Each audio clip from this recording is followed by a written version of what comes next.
So guys, at the moment right now, I'm pretty frustrated for the simple fact that when I was uploading Batman Arkham Asylum Part 7 and Part 8, they would upload, but they wouldn't process.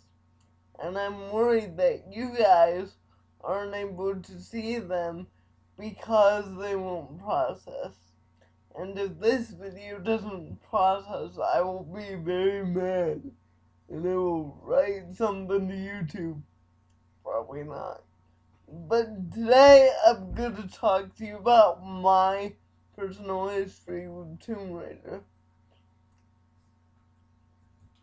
Now, I was born in 97. So I was born right about the time Tomb Raider 3 came out. And my dad was way into Tomb Raider before I was. He had the Tomb Raider 3 everything. The Tomb Raider guidebook, he played that game to find all the secrets. He did everything there was to do in that game. And I started playing it about a year or two after that, so maybe 98, 99, 2000-ish. And I didn't even know what I was doing, and I would always have to ask my dad for help. And then I realized that there were Tomb Raider 1 and 2. So I played those games, and they were easier for me because imagine playing Tomb Raider 3 and then going backwards and playing Tomb Raider 2 and 1. Now that would be really easy because the puzzles aren't as complex, but you get the idea. I could play around with those, but at the time my hand movements weren't all that fine. So I still needed some help with some parts. And then, when the invention of PS2 came along, my dad got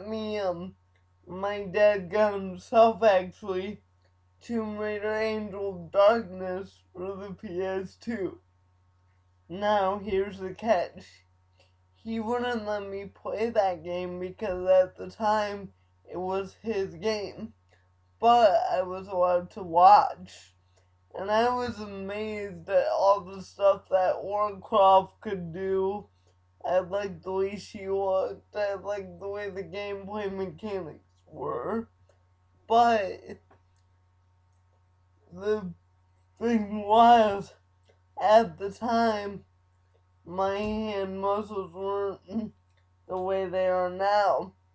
So I couldn't do any of the complicated stuff, like jump forward, jump back, and then do all that crazy flips you see people doing online now. And Tomb Raider Angel of Darkness was looking back on it now, it was a very easy game, but when I tried to play it, the one time I tried to play it, I failed miserably. And the thing about Tomb Raider Angel of Darkness was the puzzles and gameplay and all that stuff were so much more cryptic. And here's what I mean by cryptic. You have a key that you need to go get, but first you need to go talk to this guy who have you do some pointless mission that makes no sense whatsoever to give you the information to go to the guy to get the key that you need. And that's why I think most gamers really hated that Tomb Raider. And at the time, I didn't even know what I was doing. I was wandering around aimlessly, hoping for a cutscene to happen. Then Tomb Raider Legend happened. About this time, I was getting older. I slightly figured out what Tomb Raider was about, and then I got halfway through Tomb Raider Legend. Actually, the game was incredibly easy, and then came this monstrosity, Tomb Raider Underworld. Wow, can't expect you to beat this. Tomb Raider Underworld was such a difficulty spike. Jeez, I couldn't even get through the first level. I'm trying to replay it now, and it's like, why do I have to play this game?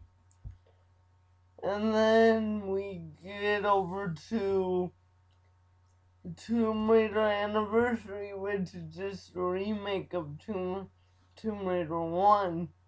At the time, I haven't really played that deep into Tomb Raider 1, and quite honestly, I got further in Anniversary than I did in Tomb Raider 1 because my hand muscles had a much more expansive range of motion, so I was able to do a lot more things and find more secrets and all that.